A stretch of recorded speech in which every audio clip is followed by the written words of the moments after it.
Hello and welcome. You're watching Business Today TV. I'm Sakshi Batra and this is a special edition where our focus is on the yellow metal, gold, and especially because the World Gold Council has brought out its latest gold demand trends report, which has revealed that gold has benefited from record central buying in the first half of the year 2023, as it was supported by healthy investment markets and also resilient jewelry demand. However, as a key point, we've noted that in India, gold has really noticed a 7% demand, especially in demand in the April to June quarter, and that is due to the record high prices. Now, let's get you an outlook on both gold demand and the outlook on gold prices as well.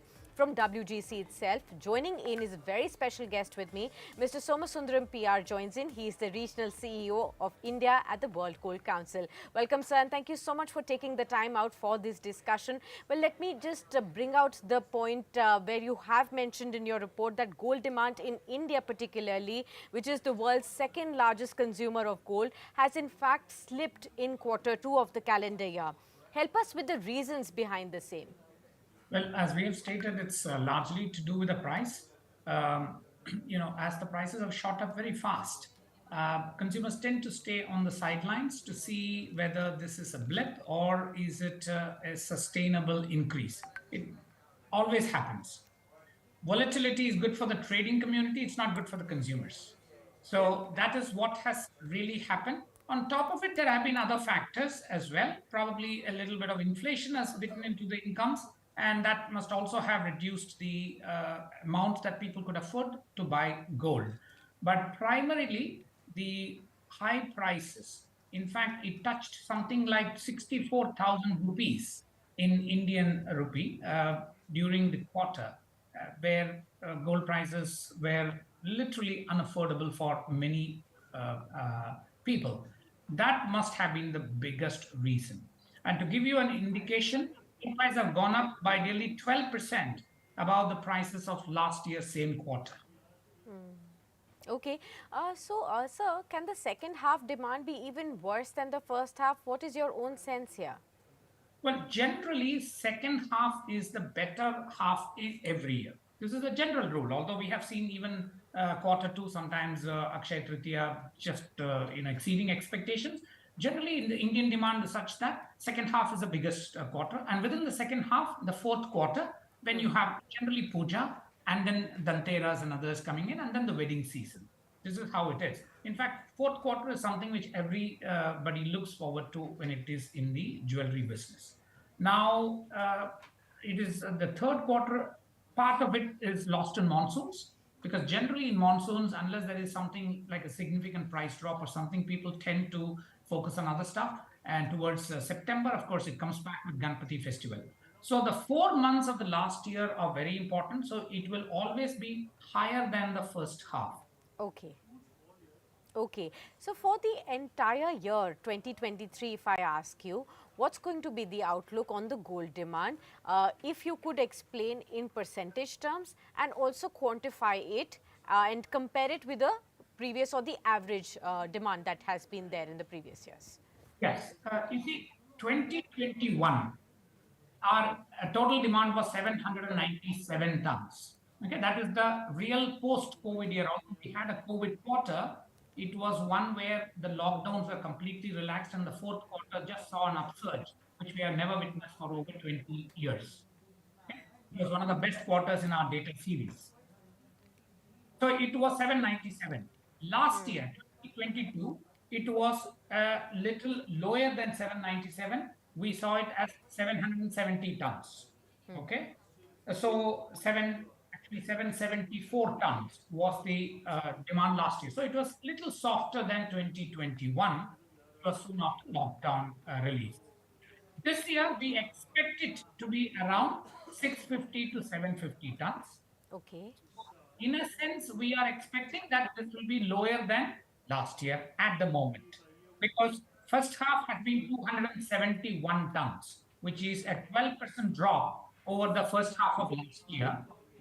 Looking at all the factors, we don't think it will be such a big jump in the second half. So we should see even the best estimate at 750 tons, which is lower than last year. Okay, so if I say in percentage terms, already we've seen a quarter two drop of 7%. What will be the entire drop be for 2023 vis-a-vis last year? Well, if you really look at, because we have given a range, it is very difficult, as I said, to Sure, say because monsoons could be good and fourth quarter could fair be a enough. surprise, as we said.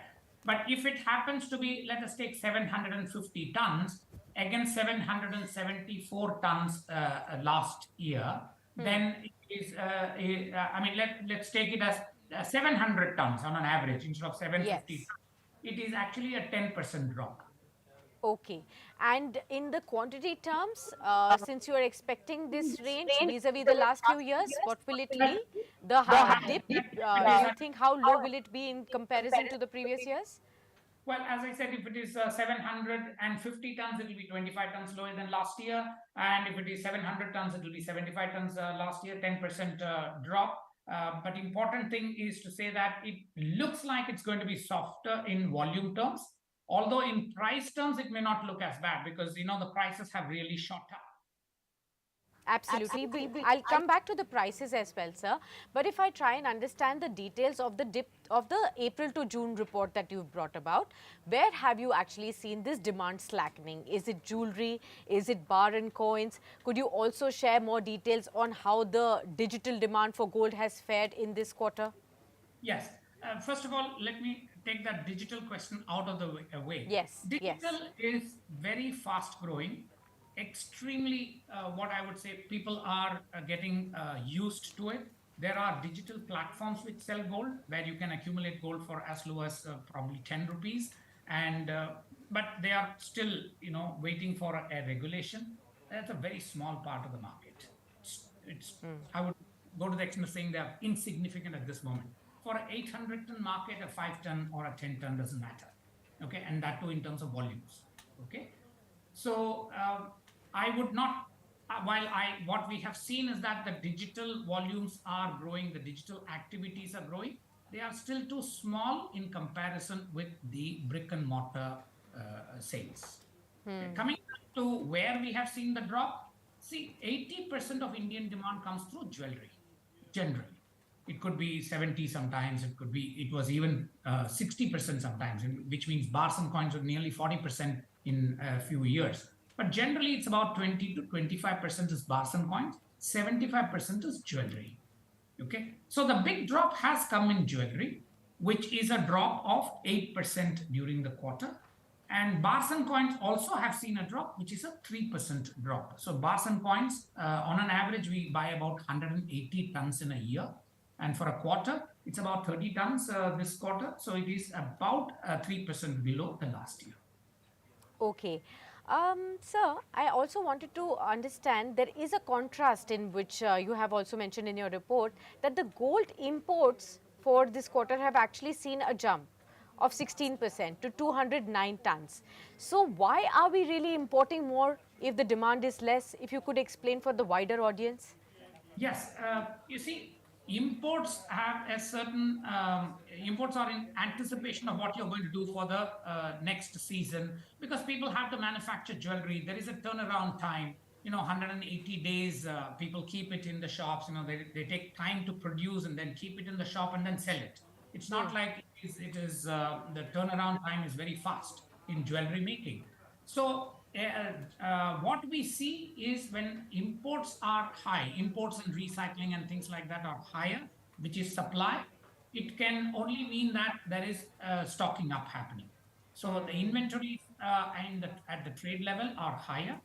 It could also mean that people have actually committed imports, they have taken it because there is also these FTAs from Dubai and things like that. I don't have the full details on those, but people could have used it to import at 1% lower duty and things like that. But it may not all have translated into sales. The quarter two, largely the market was in what the trade calls a discount. That is, compared with the international prices at Indian rupee, converted into Indian rupee, adding taxes, there should be a certain price. You would take the LBMA price, but the rupee price will be lower than that. The reason is demand is soft. So there is a local discount. Large parts of the market were in discount in quarter two. It's also to do with the fact that because of high duties, some parts of the trade have complained that the grey market is also active. Okay. Sir, have you also witnessed a trend as far as selling of old gold is concerned, since you've been talking about the prices going high, being unaffordable at this point? If people are buying less, but is there also a trend where you have noticed that perhaps people are booking profits on gold too? Yes, we have seen a 61% jump in recycling. Recycling is about 38 tons. It's not one of the highest. We have seen even 40 tons in some quarters. Okay. But clearly, we have seen last two quarters, the recycling jumps. And it is not distress sales anymore. It's nothing to do with distress because there is really, in that sense, no distress. So then the question arises: why is this recycling high? Even the price action is not like it is so high. So question is this recycling has happened. One is obviously some profit taking. Second is maybe some parts of the gray market have probably just coming in as recycling. Um, Third one we have seen is maybe there is aggressive collection actions by many people, giving offers and incentives, etc. Which is why you see Dore is lower even amongst the imports. Refined gold is higher. Dore is actually lower during the Okay. quarter. So maybe that's because recycling has increased. But exactly why this recycling? Is it the new norm? One will have to wait and see. We are seeing a general increase in recycling, which is good for the country. Okay.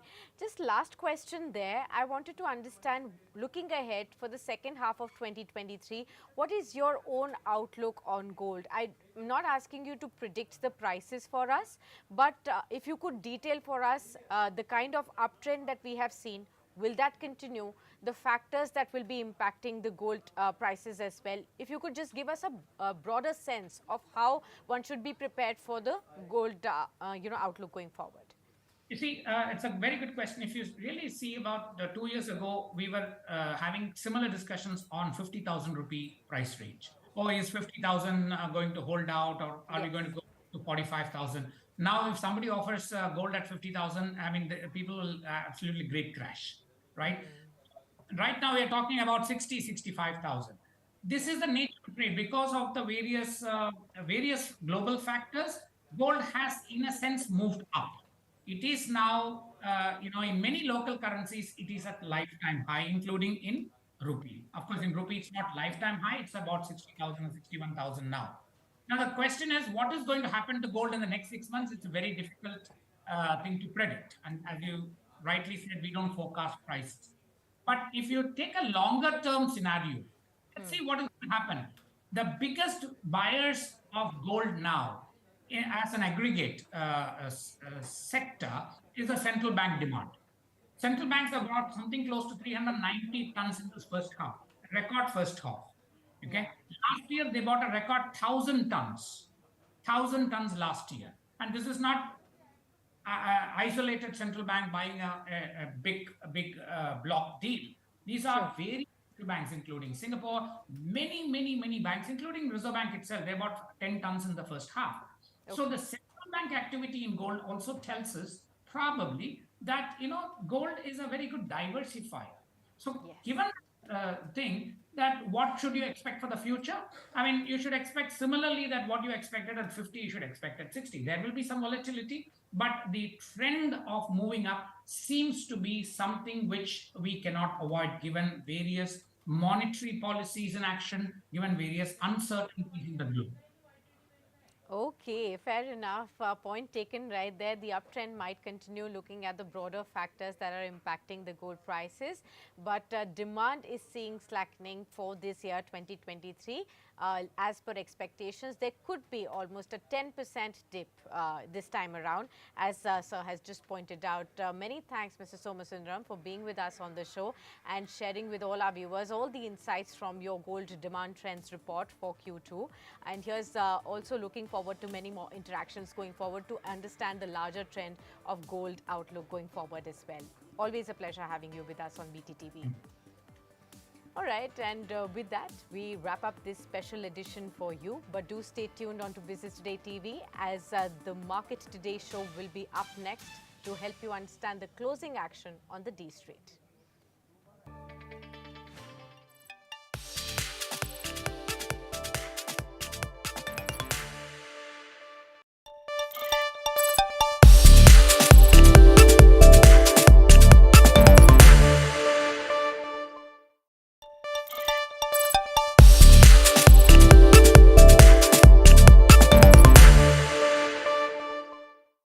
In less than 2 months from now, the new iPhone 15 will be on sale across the world. While Business Today TV had reported on